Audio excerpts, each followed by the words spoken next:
Hello, good morning guys. Good morning Philippines and all over the world.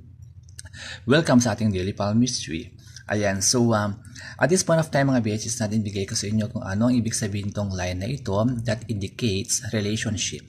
Okay? So as you can see, kung makita nyo yung line curving, going in between sa inyong Jupiter line and then sa inyong Saturn line, okay?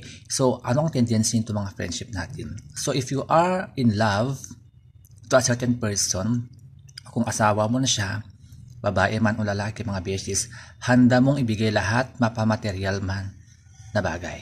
Okay, so but it also give disadvantage or negative effect sa buhay ninyo. Okay, hihina ang inyong puso dahil ikaw ay in love sa isang tao at kaya mong ibigay ang gusto niyang hihingin sa inyong buhay. So ingat-ingat ng mga beses kapag meron kayong ganitong linya at kailangan i-balance nyo yung inyong love affair sa isang tao. Okay, so thank you so much and God bless guys.